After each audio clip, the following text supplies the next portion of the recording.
L'invité qui est donc en studio avec nous, Monsieur Nicolas Kwame Manti, bonjour.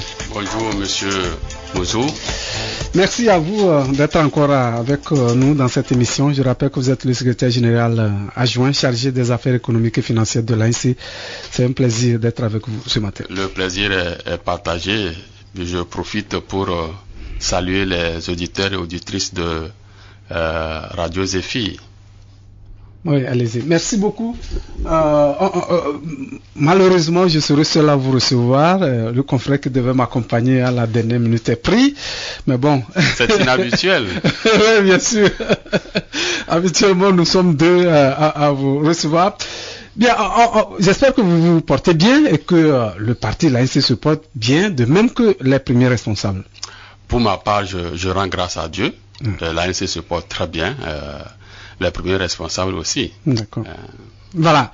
Alors, la mairie d'Amoutier, on va commencer comme ça, de la commune Golfe 4 a rénové la maternité de Wetrivi Konji et lui a finalement donné le nom de Ornella Len, cette dame-là qui a perdu la vie en donnant naissance dans ce centre-là. C'était en 2021. C'est vrai que vous ne travaillez pas à la mairie Golfe 4, mais c'est le président de l'ANC qui dirige cette mairie-là. Je voudrais savoir si vraiment cela tenait beaucoup à cœur au maire de Golfe 4, Jean-Pierre Fabre, qui a finalement donné le nom de la dame décédée à ce centre de santé, en tout cas à la maternité de ce centre de santé. Il faut dire que le décès de cette dame a été vraiment, pour tous les Togolais, je le crois, et principalement pour Monsieur le maire, Jean-Pierre Fabre, un traumatisme. Un véritable traumatisme parce que c'est inconcevable qu'une femme, ça dit nos mamans, une femme qui va pour donner la vie, perd la vie parce que les structures d'accueil ne sont pas correctes. Et ça a dû vraiment traumatiser Monsieur le maire, qu'il s'est fait violence en demandant à son conseil municipal de mobiliser des fonds pour construire une maternité digne de ce nom. De sorte que nos sœurs et nos mamans qui iront dans l'avenir pour donner vie se sentent à l'aise. Et il ne pouvait en être mieux que de donner le nom de cette dame qui a attiré notre attention à nous tous. On donne ce nom à cette maternité. Ce n'est que justice. D'accord, en tout cas, vous avez parlé des structures d'accueil sur ce drame-là. Les responsables, le personnel responsable de ce drame ont été sanctionnés. C'est vrai, on peut parler de structures d'accueil en mauvais état, mais on peut parler également du comportement du personnel. Mais bon, on ne va pas en faire une polémique, surtout que ça fait longtemps cette histoire. Non, quand ça concerne la vie humaine, je ne pense pas qu'on puisse dire que ça fait déjà un longtemps. C'est vrai que le personnel n'avait pas suffisamment mis du sien pour accueillir dans de bonnes conditions notre regrettée sœur. Et c'est ce que nous regrettons souvent quand on va dans les services publics, où le personnel se comporte comme si le citoyen venait demander quelque chose. J'en veux pour preuve. Le vendredi dernier, ma propre cousine est allée à l'hôpital Sylvanus Olympio parce qu'elle est enceinte, elle ne se sentait plus bien, elle est allée et les médecins ont trouvé qu'il faut l'opérer. Heureusement qu'ils avaient déjà sorti le bébé. Et pendant le reste de l'opération, il y a eu 2 fois coupure d'électricité. Et la manière, c'est vrai, on connaît notre pays, Mais la manière avec laquelle le personnel s'adressait à elle, quand elle m'a rendu compte, ça fait froid dans le dos. C'est pas normal. Oh, on lui donne des ordres, faites là, faites ceci, si vous ne voulez pas partir, on s'en fout. On ne peut pas s'adresser à une femme qui est dans cette situation-là. Dans cette situation. On peut même s'adresser à personne, quel que soit son état, de cette manière-là. Et donc, il faudrait que nous tous, ça je m'adresse à nous tous, les Togolais, qu'on prenne conscience que la manière d'accueillir quelqu'un, quel que soit le service qu'il vient demander, prime sur le service qu'on lui rend. Voilà. C'est vrai, vous avez soulevé aussi un problème. Vous vous rappelez, il y a seulement quelques semaines, dans les formations sanitaires, ce qui s'est passé à Kara, où on a administré un faux sérum à un patient victime d'une morsure de serpent. Je crois que les organisations de la société civile l'ont relevé. Au CHU Campus, au CHU Sylvanus, quelqu'un qui a dû soutirer 50 000 francs CFA à un monsieur dont la femme subissait une opération. Et heureusement, le gouvernement a su sévir, les autorités ont su sévir.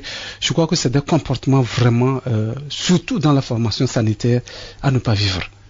Oui, peut-être primordialement dans le domaine sanitaire, oui, mais presque dans tous les services administratifs. Oui. C'est dommage, on ne peut pas dire que les gens ne sont pas bien formés. Sur le plan technique, je crois qu'ils sont bien formés. Mais c'est sur le plan moral et civique que il y a des brebis galeuses. Ça ne va pas.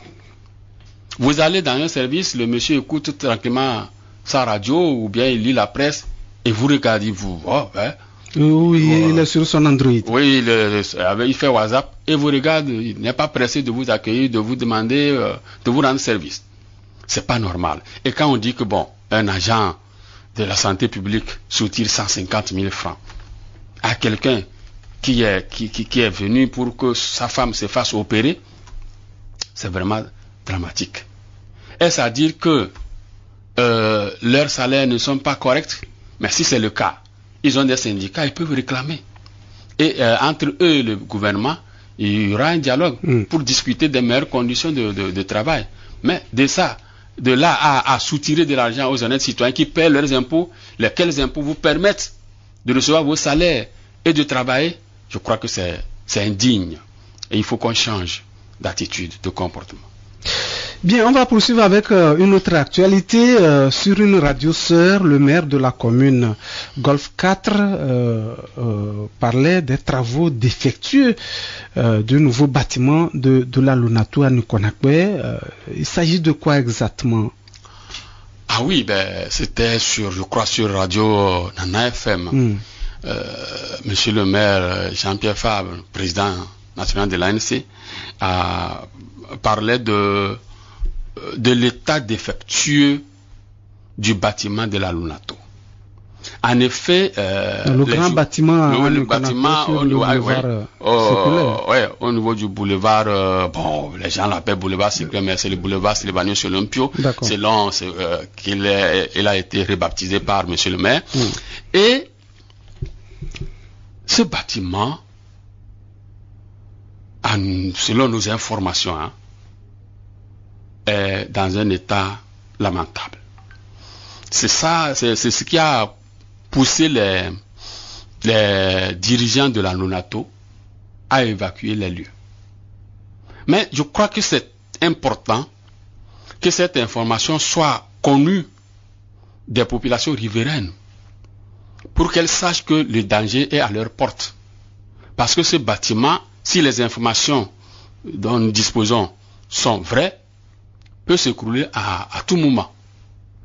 Et je crois que le gouvernement et les autorités de la Lunato devraient prendre les mesures pour soit bloquer la circulation autour de ce bâtiment ou les démolir rapidement.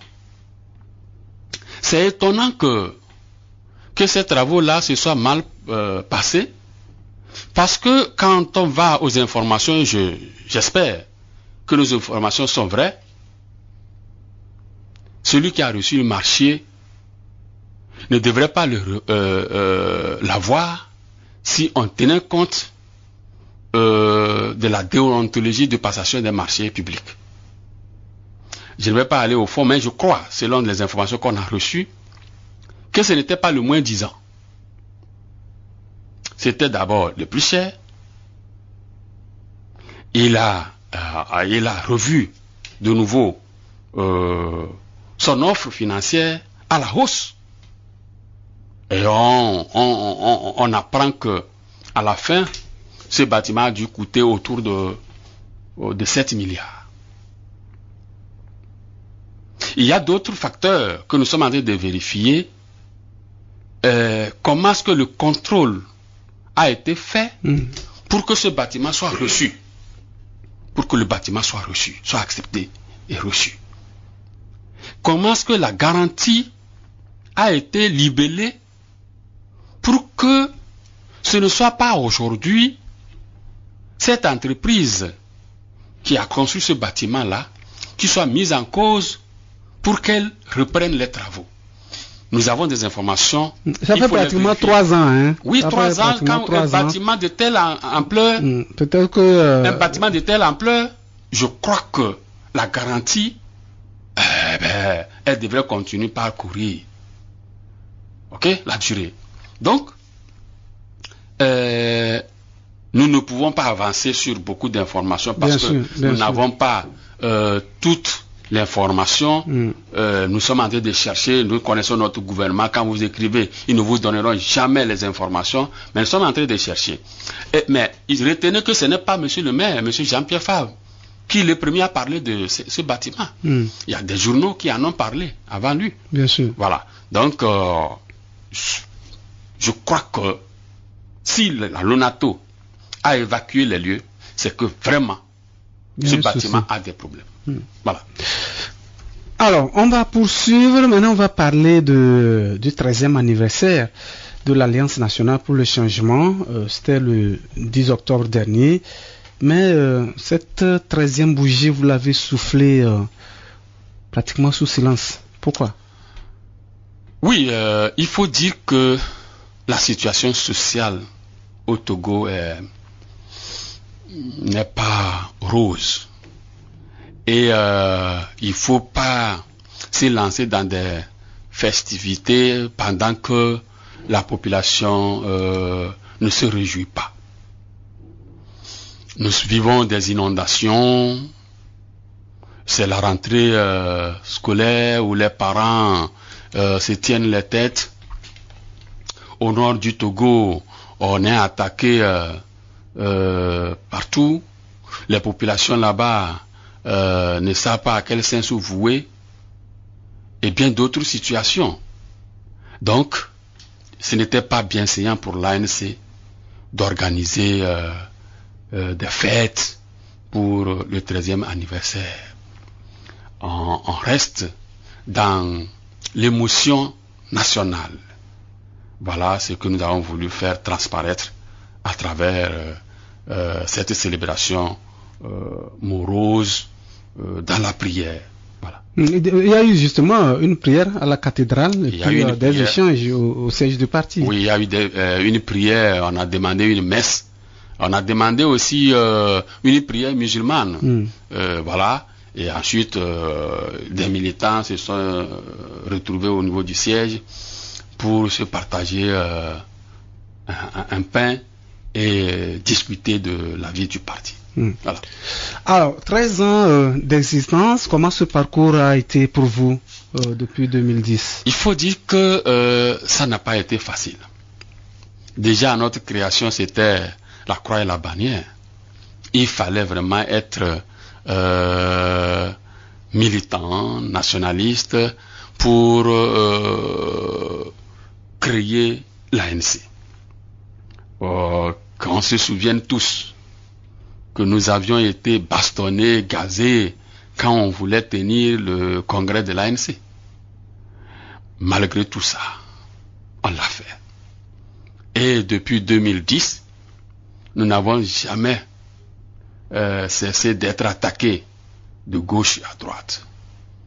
Soit par le pouvoir en place, soit par certains qui se disent de l'opposition, mais qui, nous donnent des coups de gauche à droite et qui nous demandent quand même d'être leurs camarades.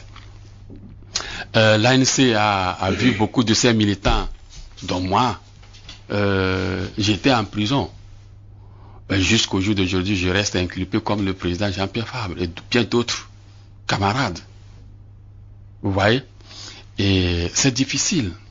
Et il n'y a pas longtemps, en 2019-2020, c'est un prélat, à la personne de M. Podro, qui est sorti, a fait une sortie dans une église pour traiter l'ANC, son président de Judas, de traître, ainsi de suite. Toute chose qui n'est pas vraie. Mais il a dit ça. C'était à quelle fin? Juste pour détruire l'ANC et faire campagne pour quelqu'un d'autre que probablement le peuple n'aime pas à cause de son passé, peut-être même de son présent. Mais pour que celui-là puisse passer, il fallait détruire à tout prix celui qui est dans le cœur du peuple togolais. Voilà la vie de l'ANC. Cependant, nous ne baissons pas les bras. Pour nous, c'est un défi. Il faut libérer ce peuple togolais de la dictature. Il faut libérer le peuple togolais du non-respect du droit, des valeurs humaines. Il faut que le peuple togolais puisse vivre dans un état de droit. Que chaque Togolais se sente citoyen de ce pays. Et pour cela, quels que soient les obstacles, les contraintes, nous tiendrons toujours droit et nous y parviendrons. Voilà l'ANC. Voilà, vous avez parlé d'attaque, comme vous attaquez de gauche à droite. Est-ce que vous pensez vraiment que les uns et les autres ont besoin de vous attaquer? Vous dites également que l'ANC est dans le cœur des Togolais. Il y a des élections, M. Manti. C'est les élections quand même qui jugent les partis. Oui, mais vous êtes Togolais comme moi. Vous savez que l'ANC a déjà participé à des élections. Et si les élections étaient vraiment transparentes au Togo, vous aurez sans aucune inquiétude la liberté de dire que l'ANC est dans le cœur des Togolais. Mais c'est nous qui participons à ces élections. Et nous connaissons les résultats sortis des urnes. Donc, on ne peut pas s'empêcher de dire que l'ANC est dans le cœur des Togolais. Maintenant, je ne crois pas que vous puissiez douter que l'ANC est attaqué de gauche à droite. Pensez-vous que quand Monseigneur Podro dit que l'ANC est un parti de traîtres, que nous sommes Judas, c'était pour faire une publicité autour de l'ANC? Peut-être qu'il y a des précédents. Peut-être c'est le fait que vous ne vous êtes pas entendu. Ce n'est pas parce qu'un parti qui est créé pour conquérir le pouvoir refuse de se mettre avec un autre pour des raisons évidentes que ce parti-là est Judas. Mais M. Agbouyoumé, à qui Monseigneur Podro nous appelait à rejoindre, c'est le même monsieur qui en 2015 a dit que lorsque les institutions de la République ont proclamé quelqu'un vainqueur et que la communauté internationale se mette dans la même diapason que les institutions de la République, que celui-là élu, nul n'a plus le droit de revendiquer sa victoire.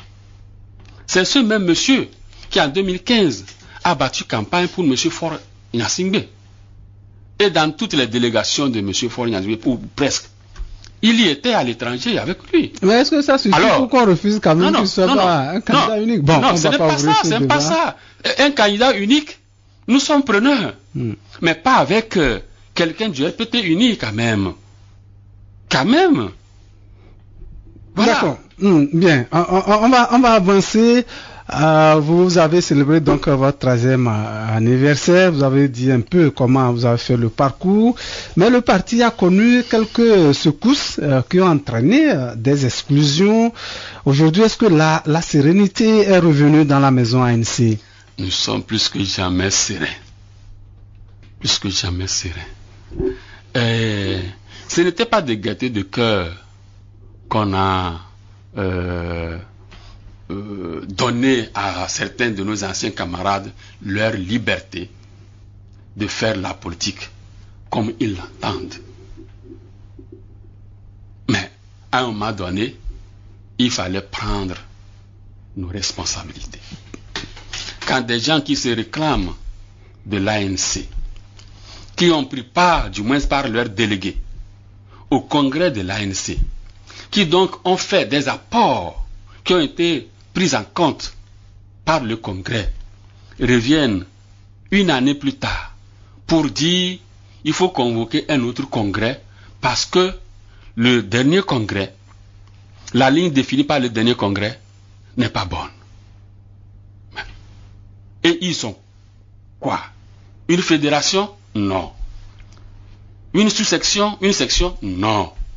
C'est des militants d'une fédération.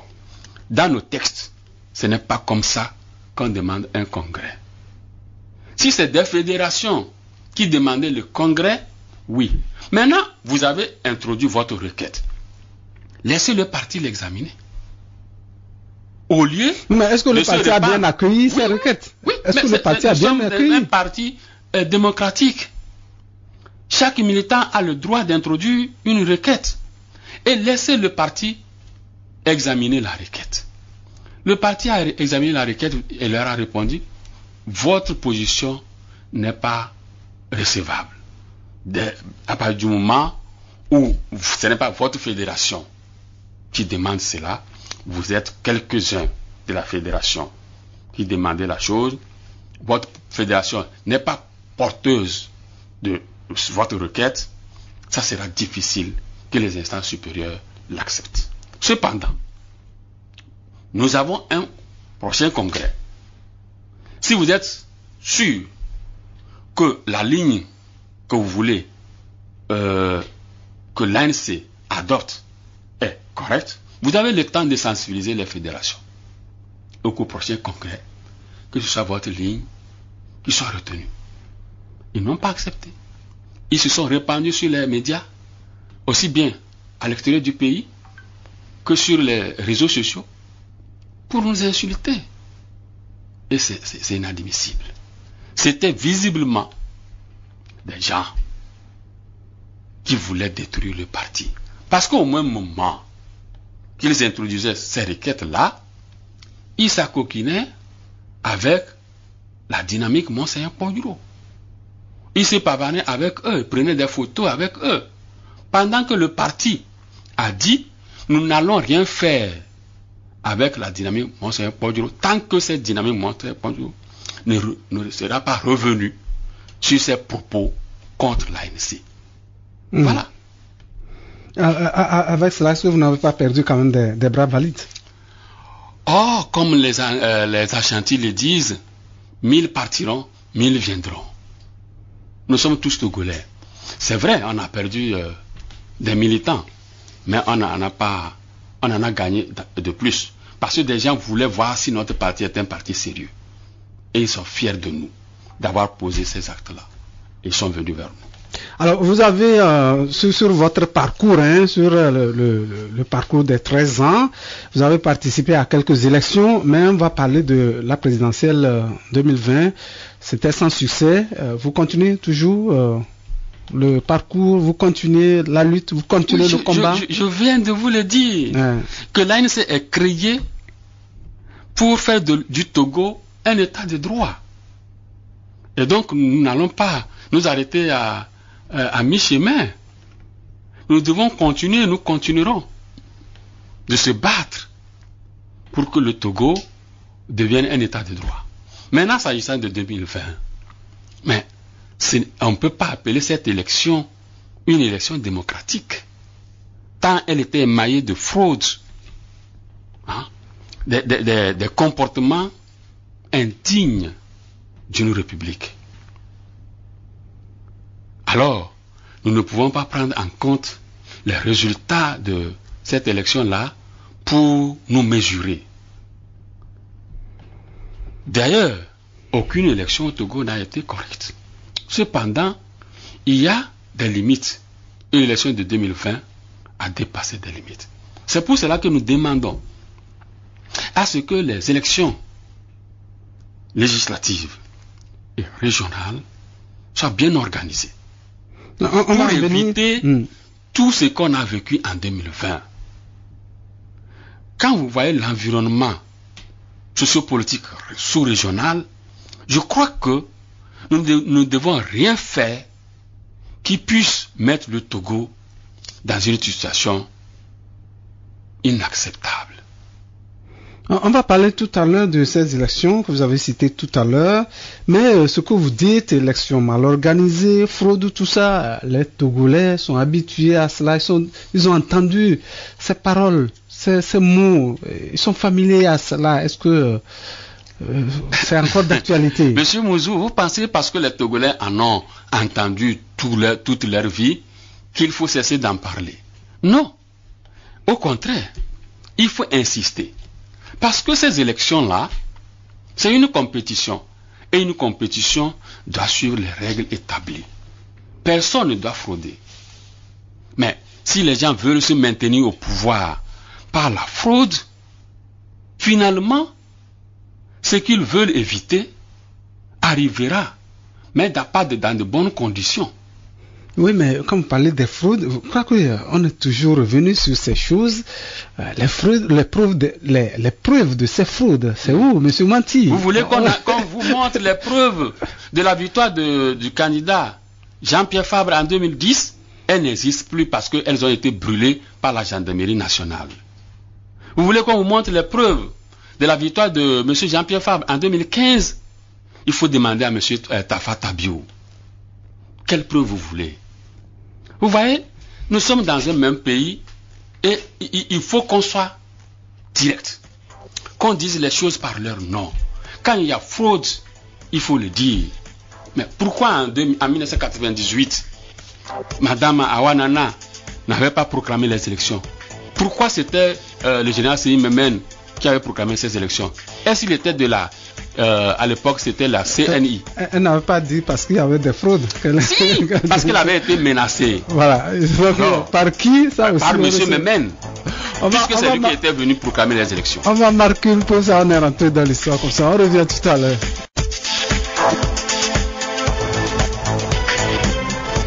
Voilà, la pause est terminée. On revient pour la suite avec notre invité de ce jour.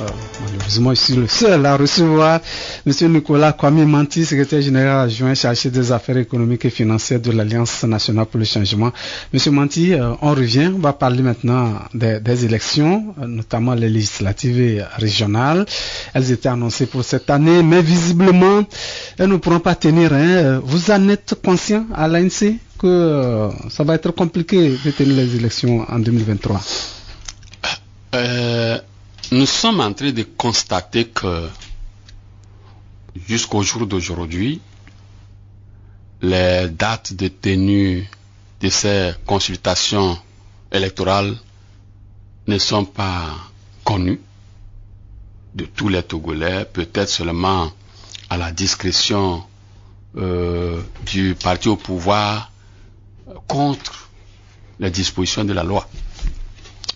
Et donc, je ne peux pas dire que ces élections ne pourront pas tenir cette année ou qu'elles peuvent avoir lieu cette année. Nous sommes dans le flou.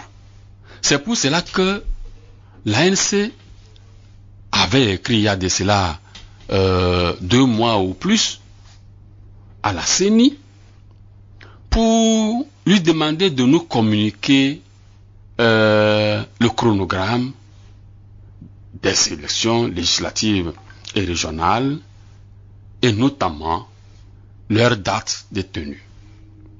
N'oublions pas que la Constitution et le Code électoral sont clairs là-dessus.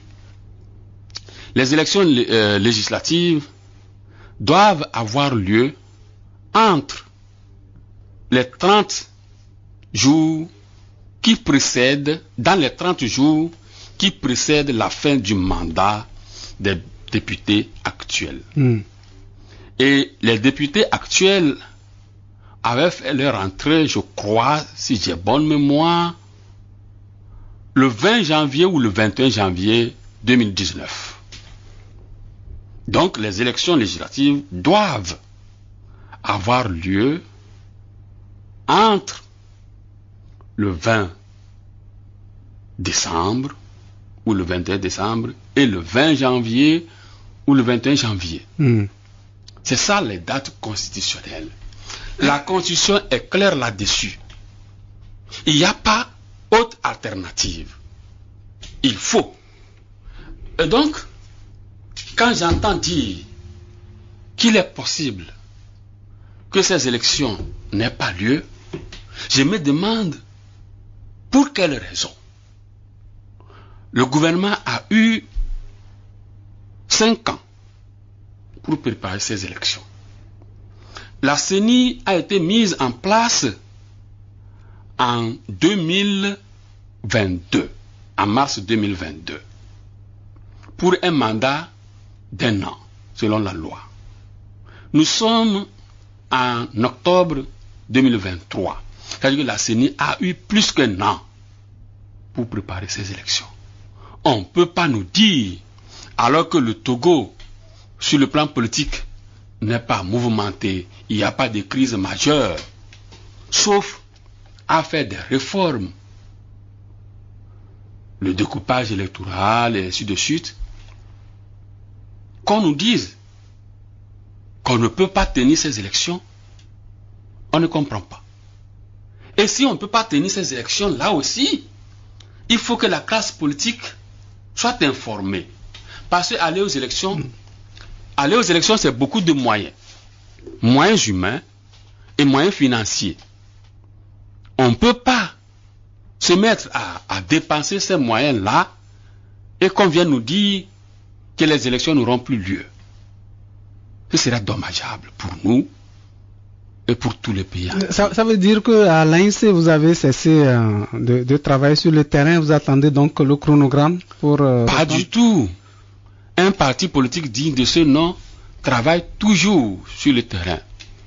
Nous travaillons sur le terrain, mais lorsque vous connaissez les dates de tenue des élections ou d'une élection, la manière de travailler aussi change. Le rythme change. Les moyens à mettre en œuvre sont modifiés. Voilà. Je ne sais pas si le régime en place a tellement peur de ces élections que il ne veut pas annoncer la date de leur tenue et surprendre l'opposition pour qu'on dise que l'opposition ne s'est pas bien organisée, l'opposition n'a pas eu le temps de s'organiser. C'est pour cela que non, l'ANC se prépare et nous sommes sur le terrain tout le temps. D'accord. Est-ce que vous pensez qu'un parti qui a l'habitude de gagner les élections va avoir peur? Parce que vous parlez de peur. Bon, je ne suis pas dans leur tête. Vous n'êtes pas la CENI, vous n'êtes pas RPT Uni. Eux, ils savent qu'ils ne gagnent pas. Ils savent qu'ils volent les élections. Mais vous êtes un citoyen. Vous avez le droit de penser ce que vous voulez. Si vous pensez que le RPT Uni gagne les élections, c'est votre droit le plus absolu. C'est le résultat. C'est votre droit le plus absolu. En tant que journaliste, nous on s'en tient toujours au résultat. Si le journaliste qui arrive ne peut pas être critique pour tenir compte aussi, en dehors de la version officielle, des critiques qui sont faites de gauche à droite et faire des recoupements, c'est votre droit. Non, nous faisons des critiques. C'est votre droit. C'est pourquoi souvent, quand vous dites qu'on vous a volé, nous vous demandons d'amener les preuves. Quand vous affirmez, donc dans les deux cas, quand vous affirmez que eux, ils gagnent toujours, alors que vous êtes Togolais, que vous savez que il y a des gens qui ne sont pas d'accord avec cette version, et notamment nous de l'ANC, nous le dire que ces gens-là gagnent toujours, c'est un peu... Bon, c'est pas assez bien pour nous de l'entendre. Peut-être que si nous on a Si vous des me disiez résultats que- contraires, peut-être si- ça nous permettra de, si vous de me confronter disiez- les chiffres. Vous me disiez que ces gens-là disent qu'ils gagnent toujours, je peux l'accepter. Mais D'accord. dire qu'eux, ils gagnent toujours, Hmm. c'est pas vraiment ça ne sonne pas bien chez nous. Voilà. Mais ce que je dis, c'est que souvent, si on a des résultats contraires, ça nous permet de les confronter. Vous savez Si vous sortez les est chiffres pour dire, ah, difficile, voilà ce qu'on a eu, on vous nous a savez volé, nous, on qu'il va est confronter. difficile d'avoir des résultats contraires si on vient brûler vos procès-verbaux, si on refuse de donner à vos représentants dans le bureau de vote des procès-verbaux. Vous savez qu'il est difficile de les avoir et de donner les preuves. Même si on en donnait, combien de Togolais, journalistes et autres là, diront la version de l'ANC? Nous, on veut les chiffres. Si on les a et on ne dit pas, bon. Pourquoi vous, bon, ne citez pas, pourquoi vous ne citez pas alors ce que les camarades Francis Pedro, Atanji Edem et Jean-Jacques Teko avaient donné comme résultat en 2015? Pourquoi vous ne citez pas ça? D'accord, on va avancer. À chaque sortie, votre parti parle toujours du découpage électoral. On a comme l'impression que vous vous focalisez beaucoup sur cette question. Oui, c'est une question importante. Parce que la Constitution est claire là-dessus. Nous sommes égaux en tant que citoyens. Un homme, une voix. C'est ce que la Constitution togolaise a retenu comme valeur démocratique. Donc, quand on fait un découpage biaisé, ou dans une localité X, un homme peut élire un député, et que dans une autre localité Y, il faut 2 hommes pour élire un député, on dit que ce n'est pas correct. Vous voyez, actuellement au Togo, on vient de faire le recensement général de la population et de l'habitat.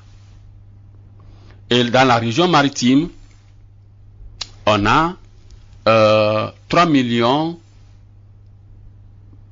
500 environ d'habitants. Mais là, c'est que ce recensement général de la population n'avait pas été bien fait. On aurait eu plus que ça. Tenons donc compte seulement de ce qui a été obtenu comme résultat. Et des 3 500 000, combien de députés y sortent? 25 députés. Quand on va dans la région des plateaux, c'est 1 600 000 et quelques.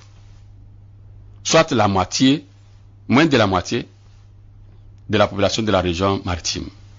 Combien de députés? 25 aussi. La région maritime, c'est 44% de la population togolaise, selon le dernier recensement général de la population. La région des plateaux, c'est 20% de la population togolaise. Mais ont le même nombre de députés. Ça, on ne peut pas comprendre ça. Un autre exemple. La région centrale, c'est 700 000 habitants, environ 700 000 habitants. La région des savanes, c'est 1 143 000 habitants. Ces deux régions ont le même nombre de députés, 12. Est-ce que c'est normal?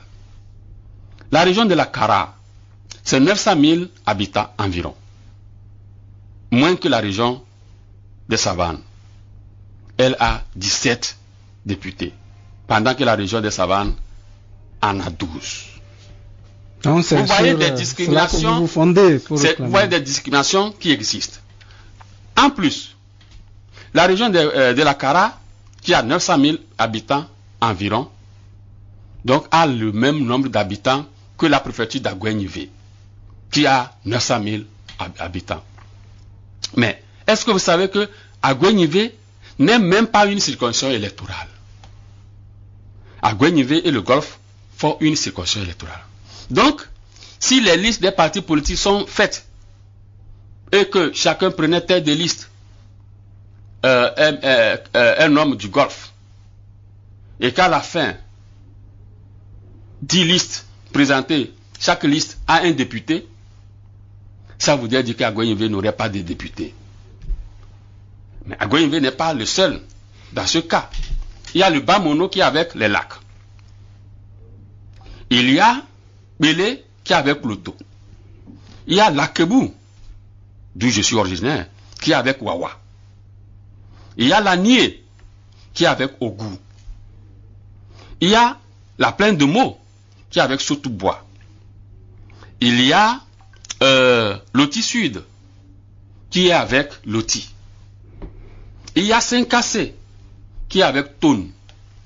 Et il y a Benjal Ouest, qui est avec Benjal.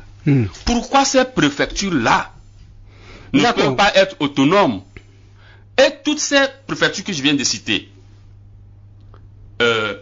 Aguenive, Bamono, Anié, Belé, Akebu, Plaine de Mo, Saint-Cassé, Loti Sud, Benjal Ouest, dépassent en population des préfectures comme Dani, qui a 2 sièges, ou la Soli, qui a 2 sièges. D'accord. Comment est-ce qu'on peut comprendre de telles injustices? C'est pour cela que l'ANC dit qu'il faut revoir le découpage électoral.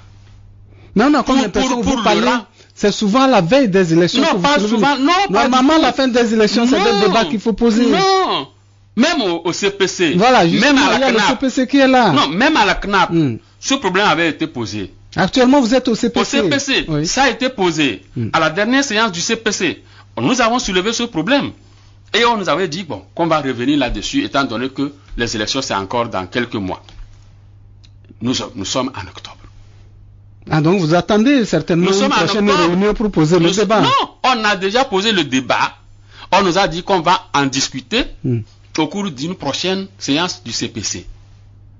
Donc l'ANC en parle tout le temps.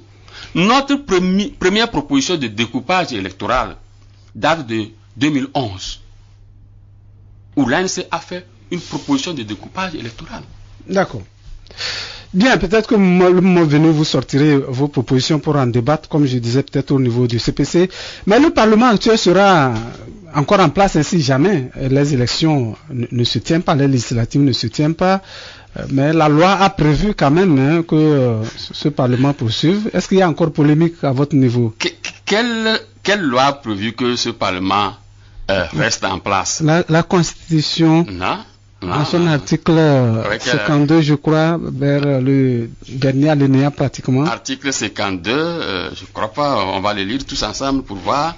L'article 52, le dernier alinéa, si j'ai bonne mémoire, ne parle pas de ce que vous dites. D'accord. Mais je sais que l'article 52 a prévu cela. Vous visez, oui. Je le connais très bien. L'article 52, dernier alinéa dit ceci: les membres de l'Assemblée nationale et du Sénat sortant, par fin de mandat ou dissolution, restent en fonction jusqu'à la prise de fonction effective de leurs successeurs. Vous savez, la loi, elle est élaborée de sorte que les articles soient hiérarchisés. Et à l'intérieur d'un article, les alinéas de même. L'article 52 dont vous parlez, son deuxième alinéa dit ceci: les élections ont lieu dans les 30 jours précédant l'expiration du mandat des députés. Point. L'Assemblée nationale s'est réunie de plein droit le deuxième mardi qui suit la date de proclamation officielle des résultats. Vous voyez, dans cet article-là, dans cet alinéa, il y a 2 éléments.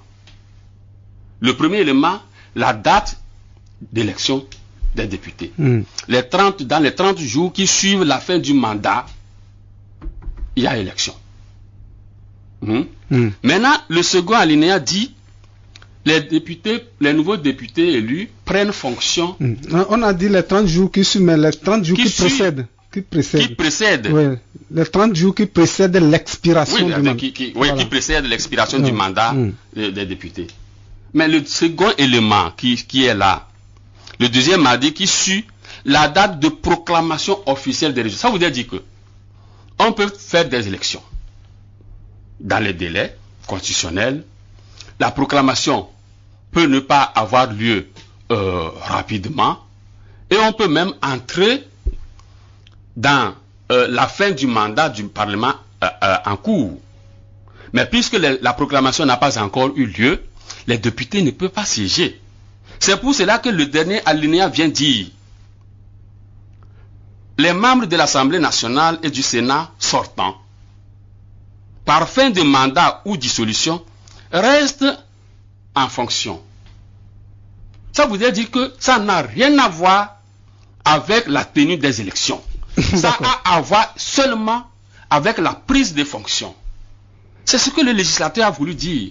Qu'on ne se cache pas derrière cet alinéa-là pour dire les députés, puisqu'ils peuvent rester en place, donc on peut ne pas organiser des élections. À partir du 20 janvier 2024, ce Parlement ne sera plus valable. Alors, qu'adviendra-t-il selon vous à l'ANC lorsqu'il y a vide constitutionnel, il y a une jurisprudence pour ça. Soit la classe politique trouve un palliatif, soit on va à une transition. Il n'y a pas d'autre mesure. D'accord, voilà, on va avancer. Peut-être que en tant qu'homme politique, vous saurez vous entendre sur cela si jamais il n'y a pas d'élection. On va avancer sur quelques sujets de l'actualité. Je voudrais qu'on parle un peu, je ne sais pas si l'ANC a pris la mise en place d'une commission d'enquête parlementaire sur la gestion des fonds Covid. Comment appréciez-vous l'initiative? Ça nous fait sourire, hein, ça nous fait rire, parce que c'est cette même Assemblée nationale qui a donné le quitus au gouvernement pour dire que bon, pourquoi le peuple crie? Ça s'est bien passé. Quand le gouvernement s'est porté devant cette assemblée, après la sortie du rapport de la Cour des comptes, pour incriminer d'une autre façon la Cour des comptes. Puisque lorsque l'Assemblée nationale avait donné ce quitus-là, pour dire bon, ça s'est bien passé, c'est comme pour dire que les membres de la Cour des comptes avaient mal fait leur travail. Et pourtant, c'est cette même assemblée qui vient aujourd'hui nous dire qu'elle met en place une commission d'enquête. Mais non, on s'amuse avec... Mais est-ce que c'est pas une bonne chose en soi? On s'amuse avec... Si aujourd'hui on se dit, mais il faut vraiment... Ils feront rien de bon. Il n'y aura aucun résultat. Ils reviendront dans aux mêmes conclusions. Que ça s'est bien passé. En réalité, je suis certain qu'ils ont le feu aux fesses.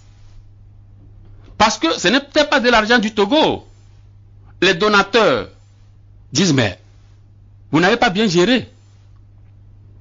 Et ils sont obligés de faire un semblant d'enquête. C'est comme ça, moi. Maintenant, si à la fin, il y a des résultats qui montrent que la gestion ne s'était pas bien passée, comme l'a dit la Cour des comptes, qu'on nous donne les fautifs, ou si à la fin on nous donne des preuves que on peut se passer de l'orthodoxie comptable pour gérer les biens publics, bon, on avisera.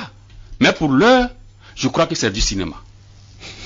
D'accord. Au moins, il faut encourager, Monsieur Manti, il faut encourager des initiatives en attendant peut-être de voir les résultats. On sait comment ces initiatives-là viennent.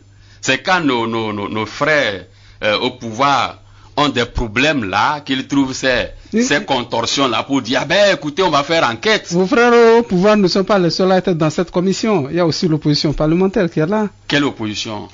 La même opposition qui a refusé qu'on retourne finir le recensement dans la zone 1, la région maritime, le recensement électoral.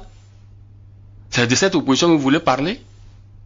On va parler de ce dernier sujet-là, parce que vous avez sorti un communiqué pour cela, au lendemain du passage du Togo à la 78e Assemblée générale des Nations Unies, le 21 septembre dernier. L'ANC a donc sorti ce communiqué-là pour critiquer les paroles du ministre des Affaires étrangères, professeur Robert Doucet. Pourquoi ces critiques?